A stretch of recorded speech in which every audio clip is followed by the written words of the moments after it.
তো নমস্কার সবাইকে। আপনার হাতে যে বর্তমানে যে রেশন কার্ডটি রয়েছে সেটি কি এই মুহূর্তে সত্যি নিরাপদে রয়েছে? কেননা পশ্চিমবঙ্গ সরকার যে সাম্প্রতিক যে রেশন কার্ড যাচাই যে একটা বড় অভিযান শুরু করেছে, এই অভিযানে কিন্তু অনেকেরই নাম বাদ পড়েছে এবং এর পরবর্তী যে বাতিল লিস্টের নাম সেটা কিন্তু আপনারও হতে পারে। কিন্তু আসল প্রশ্ন হলো, কোন শর্তগুলো না মানলে আপনার কার্ড বাতিল হয়ে যেতে পারে? আর গ্রাম ও শহরের জন্য কি একই শর্ত রয়েছে নাকি আলাদা আলাদা রয়েছে?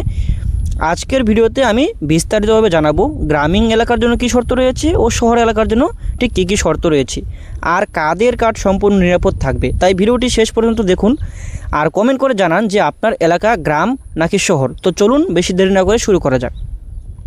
তো প্রথমে বলে রাখি, পশ্চিমবঙ্গে রেশন কার্ডের যোগ্যতা দুটো জিনিসের উপর নির্ভর করে।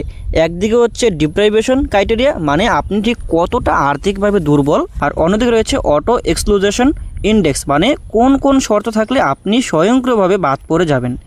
আর এই শর্তগুলো গ্রাম আর শহরের জন্য কিন্তু ঠিক আলাদা আলাদা রয়েছে।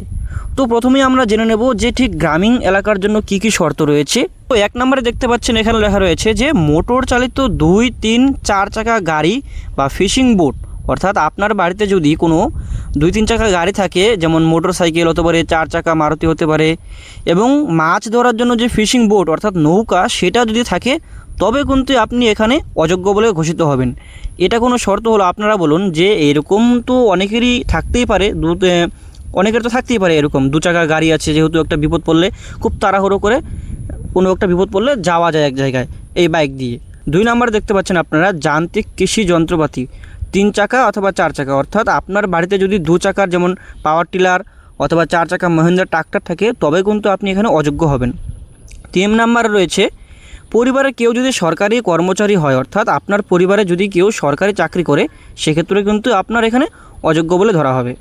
4 নম্বর রয়েছে সরকার নিবন্ধিত অকৃষি ব্যবসা, অর্থাৎ আপনার যদি এমন একটি ব্যবসা রয়েছে যেটা আপনি আয় ভালো হচ্ছেন, সেখানে কিন্তু অযোগ্য বলে ঘোষিত হবে। এবং 5 নম্বর রয়েছে মাসিক 15,000 টাকা বেশি আয়ের সদস্য থাকলে, অর্থাৎ আপনার যে পরিবারটি রয়েছে সেখানে যদি এমন কোনো সদস্য থাকে যে মাসিক 15,000 টাকা বেশি আয় করে, ঠিক আছে, সেক্ষেত্রেও কিন্তু এখানে অযোগ্য বলে ধরা হবে। আর 6 নম্বর রয়েছে দেখতে পাচ্ছেন আয়কর বা পেশা কর দেন এমন একটি সদস্য, অর্থাৎ আপনার পরিবারে যদি এমন সদস্য থেকে থাকে যে আপনার হচ্ছে ইনকাম ট্যাক্স পে করে সরকারকে, সেক্ষেত্রেও কিন্তু এখানে অযোগ্য বলা হবে। 7 নম্বরে বলা হয়েছে যে 3 বা তার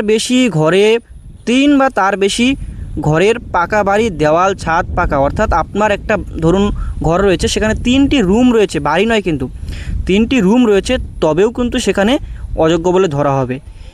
এই যে এই সমস্ত শর্ত যে ধরা হচ্ছে না, এই সমস্ত শর্ত কিন্তু একদম বেশিরভাগই আমি বলবো এখান থেকে 50% শর্ত কিন্তু উঠিয়ে নেওয়া দরকার। কারণ যে সমস্ত শর্ত দিয়েছে এর ফলে কিন্তু যে 30 লক্ষ নয়, প্রায় অর্ধেক, প্রায় 8 কোটি আমাদের এই রেশন উপভোক্তা রয়েছে, এখান থেকে কিন্তু অর্ধেকেরও বেশি নাম বাতিল পড়বে যদি এই সমস্ত শর্ত আনা হয়। তো আপনাদের মতামত অবশ্যই কমেন্টে জানান এটা নিয়ে কি আপনাদের মন্তব্য। তো তার পরবর্তী শর্তটা দেখে নিই আমরা, যে 8 নম্বরে বলা হয়েছে ফ্রিজ বা ল্যান্ডলাইন ফোন থাকলে, যদি একটা বাড়িতে কোনো ফ্রিজ বা ল্যান্ডলাইন ফোন থাকে তবেও কিন্তু এখানে অযোগ্য বলে ঘোষণা করা হচ্ছে। 9 নম্বরে বলা হয়েছে 2.5 একরের বেশি সেচযুক্ত জমি থাকলে তাকেও এখানে অযোগ্য বলে ধরা হবে। তো এইগুলো যে শর্ত রয়েছে, এগুলো শর্ত আমার মনে হয় যে কিছুটা সরকারকে অবশ্যই এখান থেকে বাদ দেওয়া দরকার। আচ্ছা, যাই হোক, এটা গেল গ্রামীণ এলাকার জন্য। তার পরবর্তীতে আমরা দেখে নেব যে শহর এলাকার জন্য ঠিক কী কী শর্ত রয়েছে। তো আরবান শহর এলাকার অটো এক্সক্লুজেশনের জন্য যে শর্তগুলো রয়েছে সেটা হলো, 1 নম্বর দেখতে পাচ্ছেন রয়েছে 3+ ঘরের পাকা কংক্রিটের বাড়ি, অর্থাৎ যদি সেখানেও কিন্তু সেম নিয়ম, একটা বাড়ি রয়েছে সেখানে একটি ঘর, তার মধ্যে 3টি রুম রয়েছে, ঠিক আছে, 3টি বাড়ি নয় কিন্তু 3টি রুম রয়েছে, সেখানেও কিন্তু তাকে অযোগ্য বলে ঘোষণা করা হবে।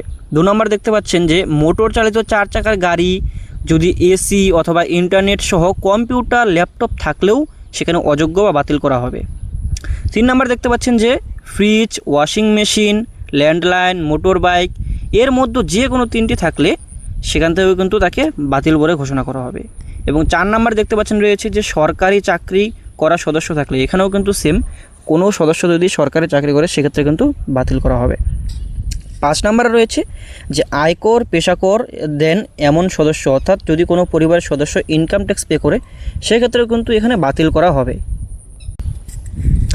তো এই ছিল গ্রাম আর শহরের জন্য রেশন কার্ডের শর্তগুলো। এবং এখানে যে সমস্ত শর্ত রয়েছে আমি আবারও বলছি যে সরকারকে এই সমস্ত শর্ত থেকে কিছুটা শর্ত কমানো প্রয়োজন, কারণ যে কোনো বাড়িতে এই যে বাইকের শর্ত রেখেছে, ইন্টারনেটের শর্ত রেখেছে, যে কোনো বাড়িতে যদি এখন যান শহর এলাকার জন্য সেখানেও পেয়ে যাবেন। এবং গ্রামের জন্য যে শর্তটা রেখেছে যে নৌকা বোট, তারপরে কৃষি যন্ত্রপাতি, এখন তাহলে কৃষি কাজ করার জন্য কি লোকে এগুলো রাখবে না নাকি রেশন কার্ডের মাল পাওয়ার জন্য? অবশ্যই রাখবে না, এরকমটা তো হতে পারে না। কারণ একজন গ্রামের পরিবারের বেশিরভাগই কিন্তু কাজ হচ্ছে কৃষিকাজ, এবং সেই কৃষিকাজের জন্য অবশ্যই যন্ত্রপাতি কিনতে হয়। এখন তার উপর ভিত্তি করে যদি এই সমস্ত শর্ত চাপিয়ে রেশন কার্ড বাতিল করা হয়, তো সেটা তো আবার যে জনগণের উপর যে একটা ভরসা সরকারের উপর, সেটা কিন্তু আবার উঠে যাওয়ার চান্স রয়েছে 100%। আচ্ছা, যাই হোক, তো আপনার যে মতামত অবশ্যই কমেন্ট বক্সে জানাবেন। আর আজকের জন্য এতটুকুই। যদি ভিডিওটি ভালো লাগে লাইক করুন, চ্যানেলে যদি প্রথমবার হয়ে থাকেন তাহলে অবশ্যই সাবস্ক্রাইব করতে ভুলবেন না, এবং কমেন্ট করে জানান যে আপনার কোনো প্রশ্ন থাকলে। দেখা হবে পরের ভিডিওতে। আজকের জন্য এতটুকুই, ধন্যবাদ।